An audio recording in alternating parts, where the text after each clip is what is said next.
Advances in equipment and training techniques have come a long way since the beginning of recreational scuba diving in the 1950s.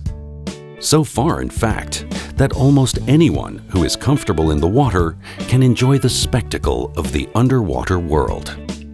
But this does not relieve divers of certain responsibilities with regards to your body and the aquatic environment. When scuba diving, you're not only experiencing a new set of sensations, you are also subjecting yourself to the physical laws that affect your body. The most important of these laws deal with the increased pressure of the aquatic environment. For example, right now you may not be aware of the air pressure surrounding your body because it is evenly applied in all directions. However, when you go underwater, the weight of the water will become obvious. A liter of seawater weighs about 1.03 kilograms, or 64 pounds per cubic foot. Fresh water weighs 1 kilogram per liter, or 62.5 pounds per cubic foot, approximately 800 times heavier than air.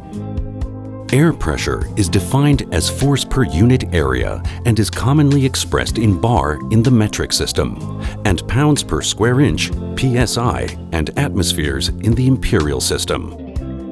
For each additional 10 meters or 33 feet of descent, another bar or atmosphere of pressure is added to the pressure on your body.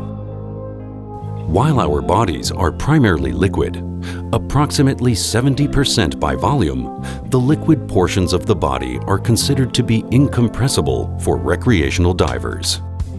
However, the other 30% of our body is air and will compress and expand when the pressure changes. The most important law you will learn in diving is Boyle's Law.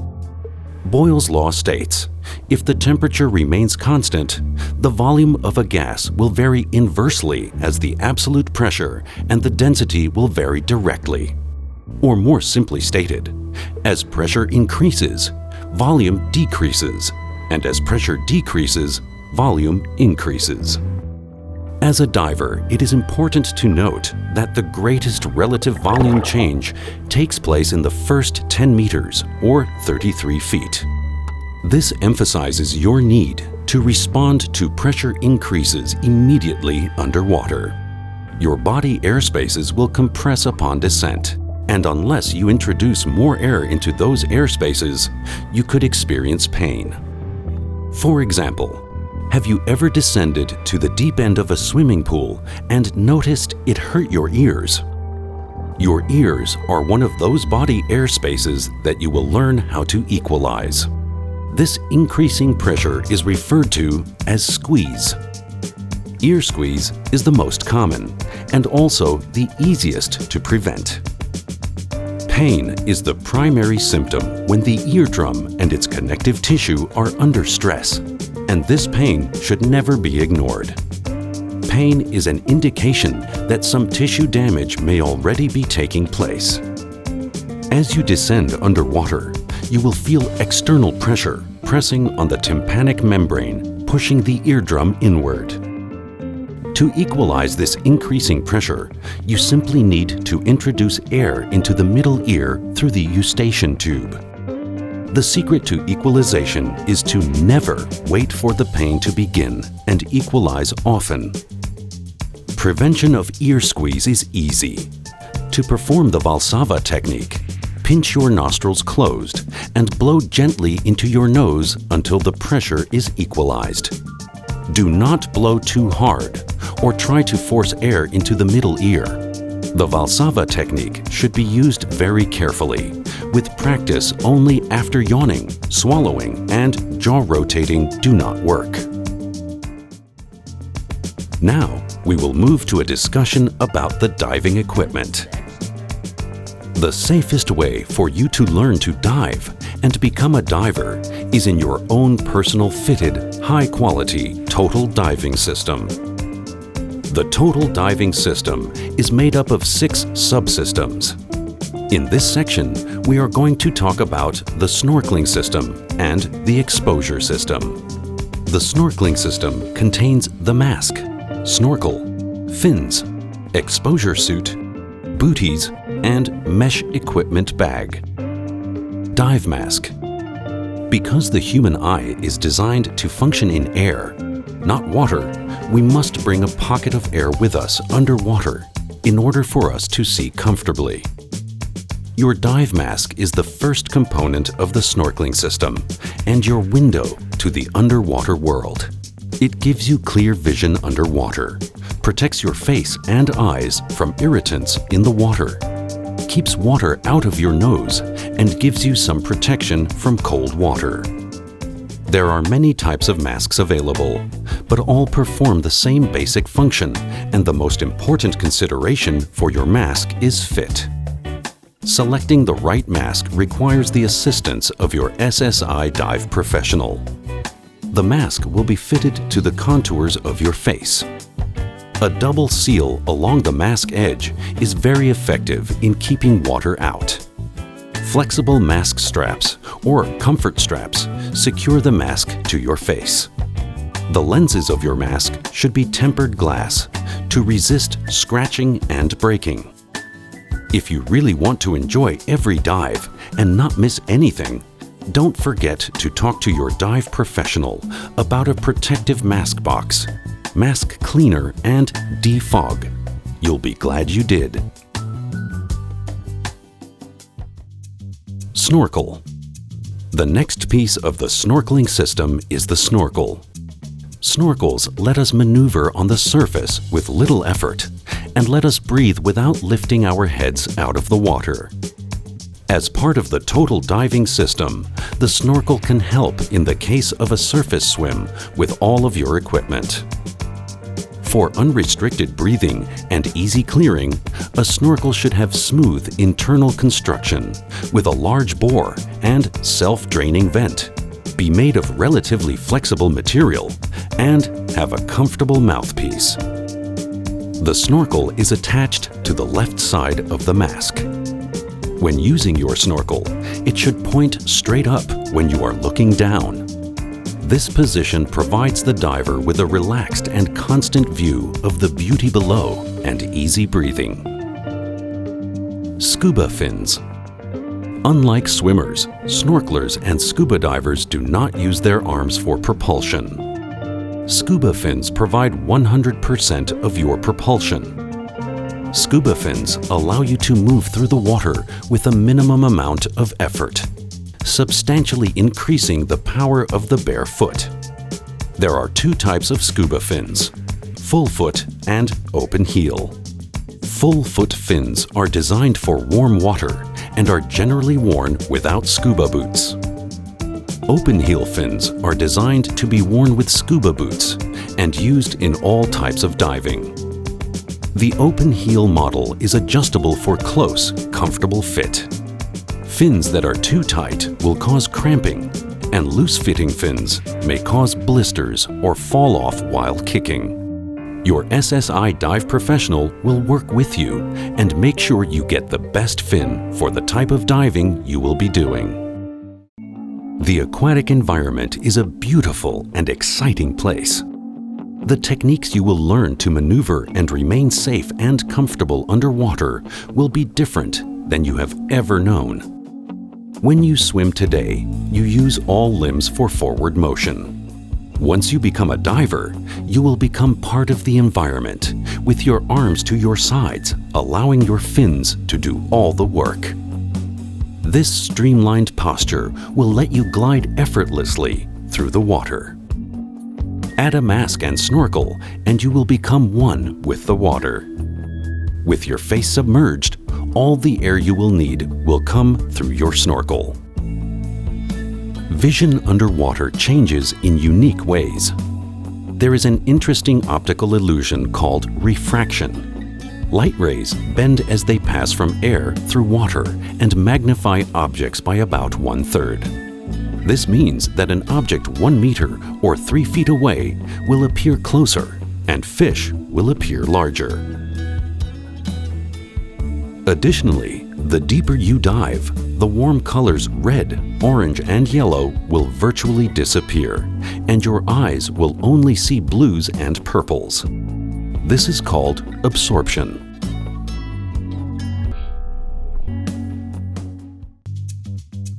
Many variables will affect visibility underwater: refraction, illumination, absorption, diffusion, and turbidity. All of these factors can make the same dive site look very different throughout the day. Depending on where you dive, water temperatures can range from around 0 degrees Celsius or 30 degrees Fahrenheit to over 30 degrees Celsius or 80 degrees Fahrenheit. You may even encounter a temperature difference of 10 to 15 degrees Celsius or 20 to 30 degrees Fahrenheit between the surface and depth. This change in temperature is called a thermocline. Your SSI dive professional will share more information with you regarding thermoclines. Sound also behaves very differently underwater. Sound travels 4 times faster underwater and seems to come from all directions. Since we cannot talk underwater, we need to communicate by using hand signals. Pictured here are the most commonly used hand signals. Okay, question and answer. Something is not okay. Go up. Go down. Stop. I am low on air. Please review these hand signals before heading to the pool or view them on SSI's free smartphone app. We've covered many topics in this section. Remember, knowledge replaces fears and fantasies with correct information. On your journey to becoming a diver, you may have a small amount of anxiety when it comes to breathing underwater. But breathing underwater is as easy as breathing on the surface. The only difference is the gas you breathe underwater is delivered through a regulator, which is only one part of the air delivery system. Now that you understand pressure, this piece of equipment automatically regulates your cylinder pressure to ambient, surrounding pressure. Through your air delivery system, you can breathe underwater easily and effortlessly. Yes, the excitement of being underwater for the first time might increase your breathing rate. But once you are comfortable underwater, you will gain control over your breathing rate and master a slow, relaxed breathing pattern.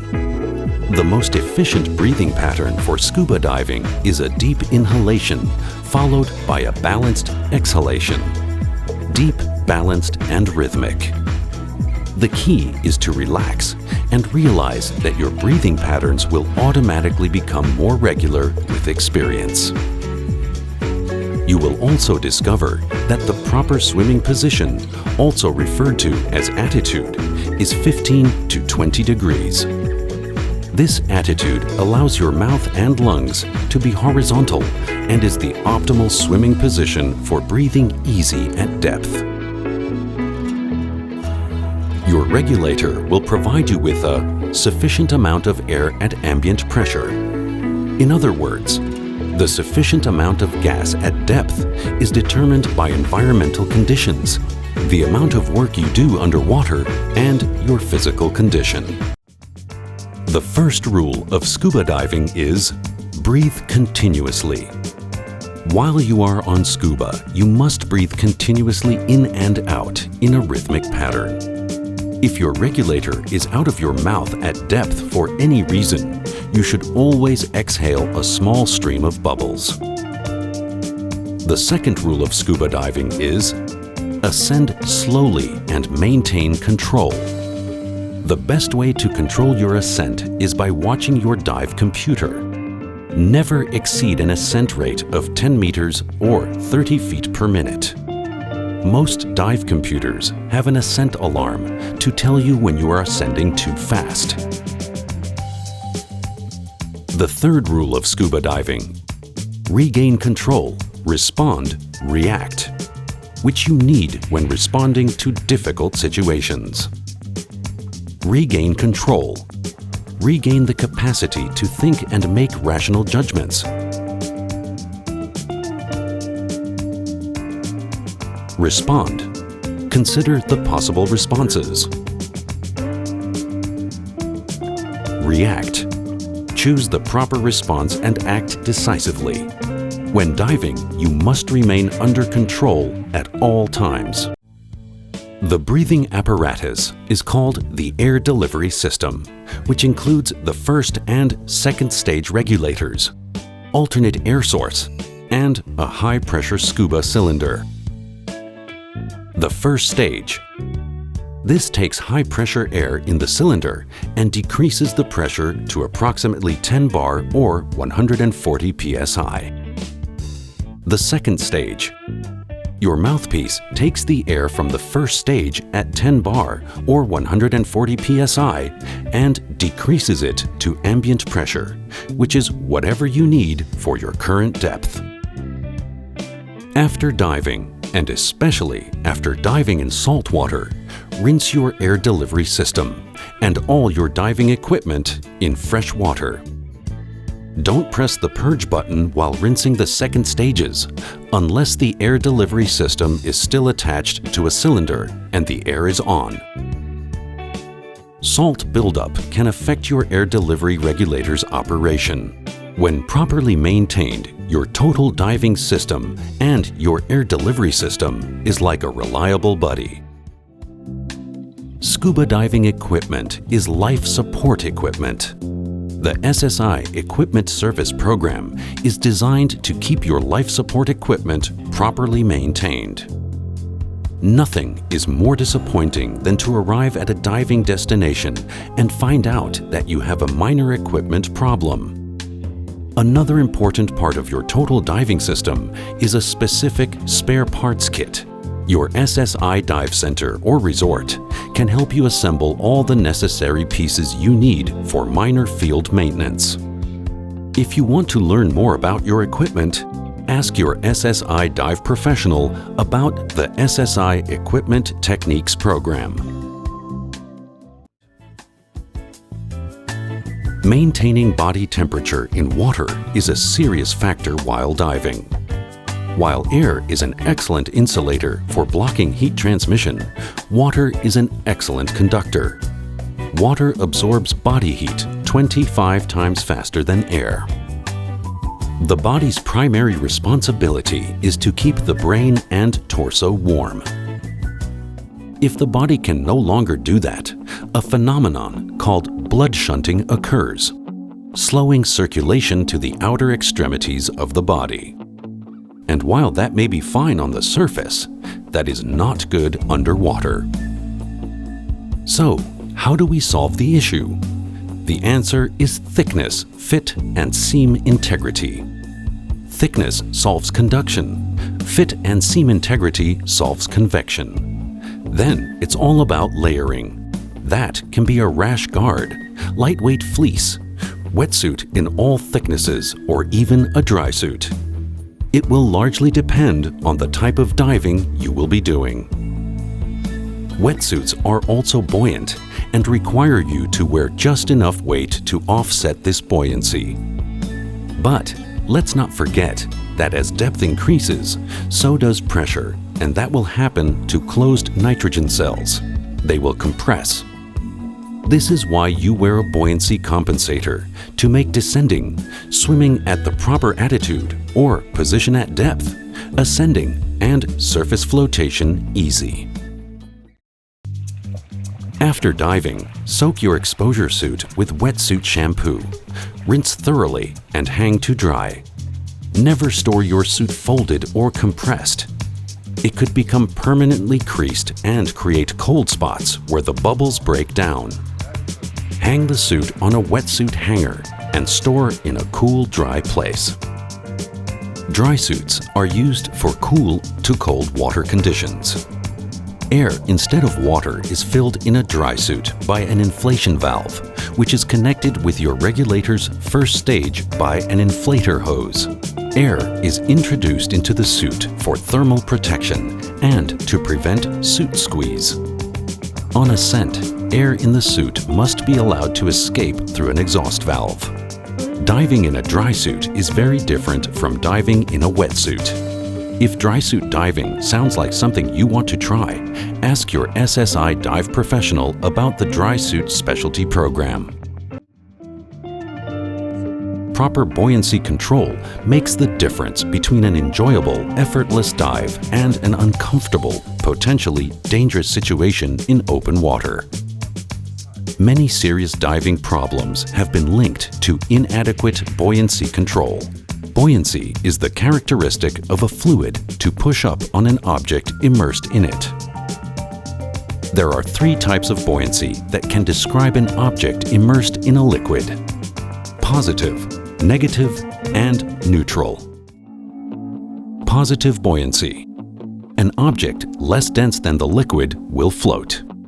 For example, any object weighing less than 1.03 kilograms per liter or 64 pounds per cubic foot floats in salt water.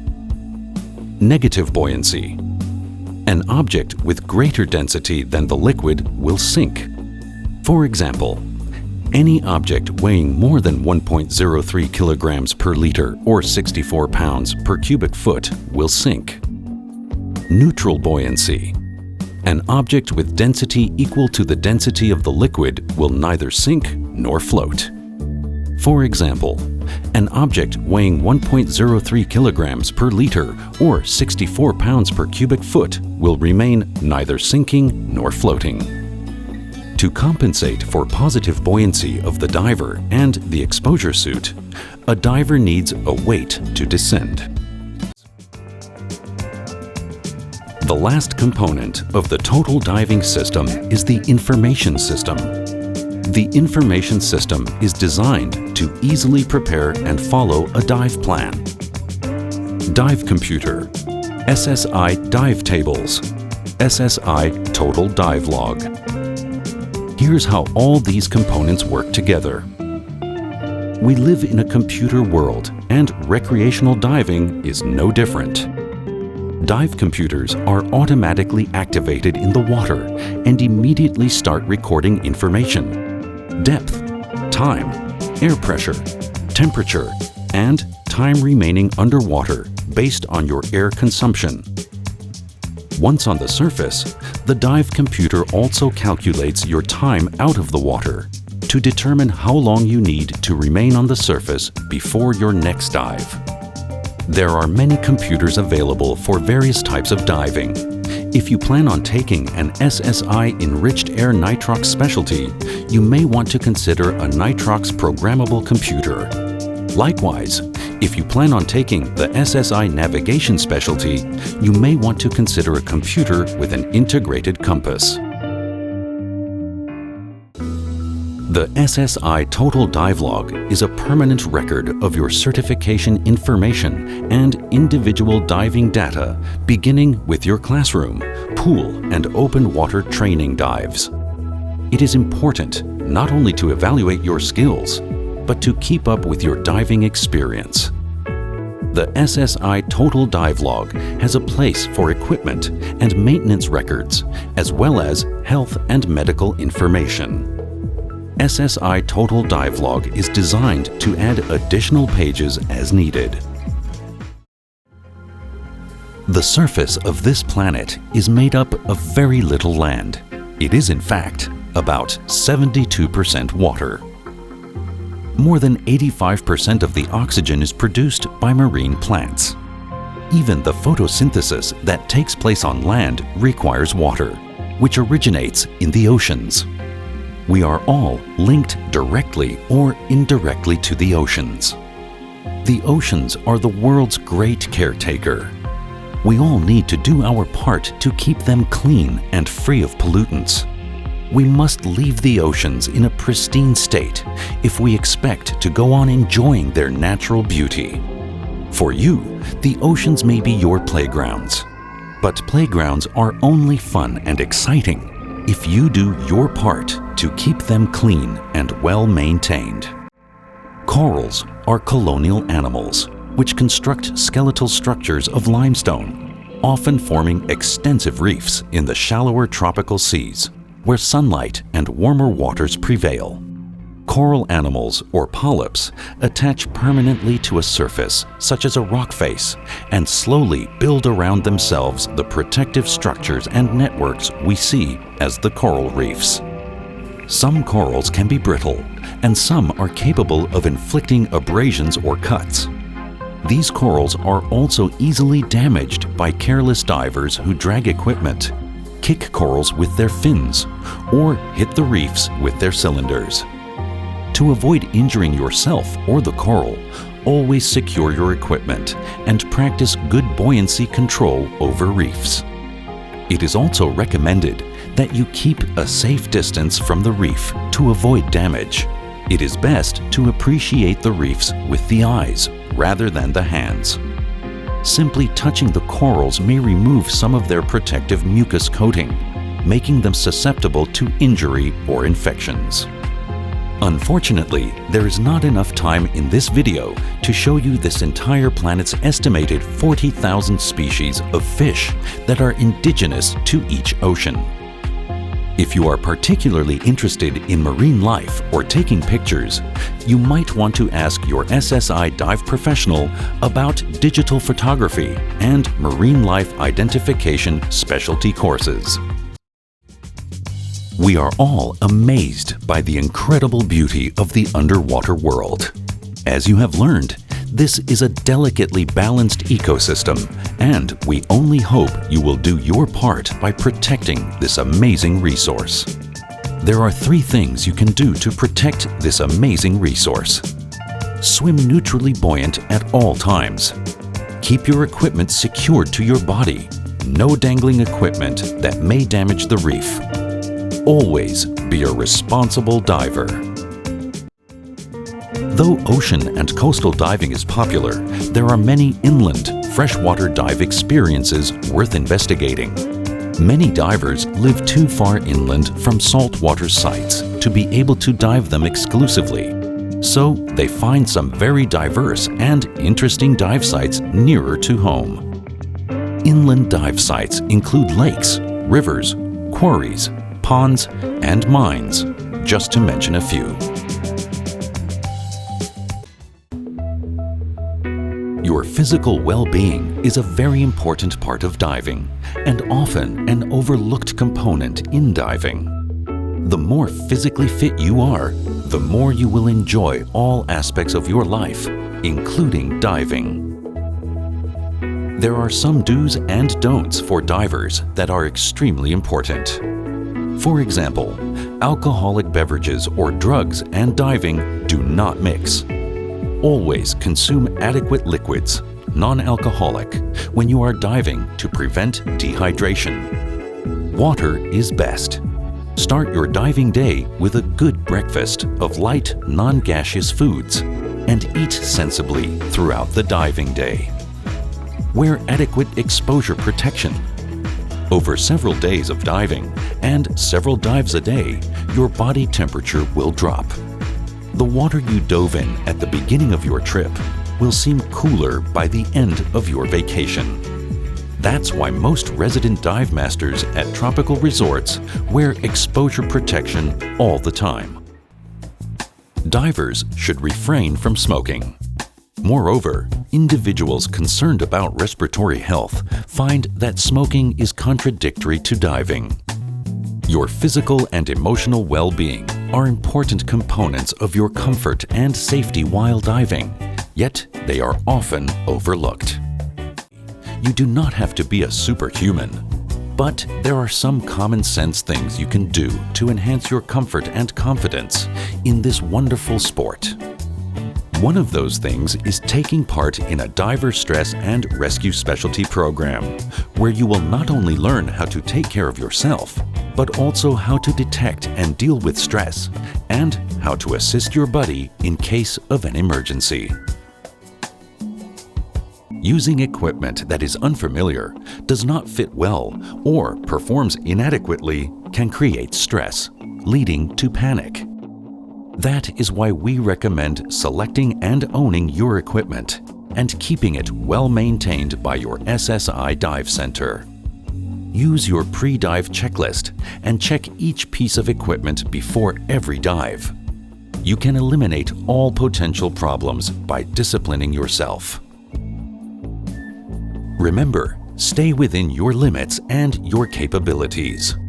You always have the right to decline diving if you do not feel comfortable or if you have the feeling that the diving conditions could exceed your abilities. You are capable of helping your buddy in case of an entanglement or sharing air. You are not capable of helping a diver in an advanced panic situation if you are not trained for it. Do all you can without endangering yourself. After you are certified, you are ready to pursue a lifetime of adventure. Diving offers endless opportunities for exploration, discovery, education, and new experiences. You can go as far as your passion and enthusiasm take you. Entering the underwater world as a trained scuba diver is a thrilling experience. Knowledge puts you in control, and the sport of scuba diving becomes more and more enjoyable with time. Continuing education adds to the enjoyment of the sport and expands your underwater horizons. Your open water diver certification is only the beginning of the SSI educational system. SSI specialty programs teach you specialized diving activities, and there are many specialty programs to choose from. By combining specialties and experience, you can earn SSI continuing educational ratings of specialty, advanced open water, and master diver levels.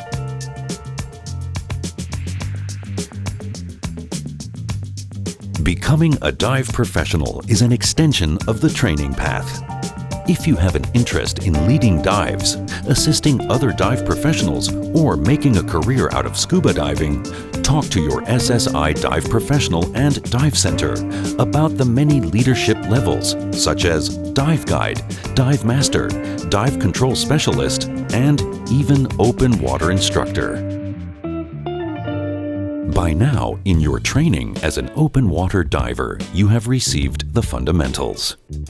You might say, as the Diver Diamond illustrates, that correct knowledge, proficient skills, proper equipment, and diving experience equal enjoyable scuba diving. The rest is up to you. Work with your SSI dive professional. Ask questions and have fun learning and gaining the experience required to become a comfortable, confident diver.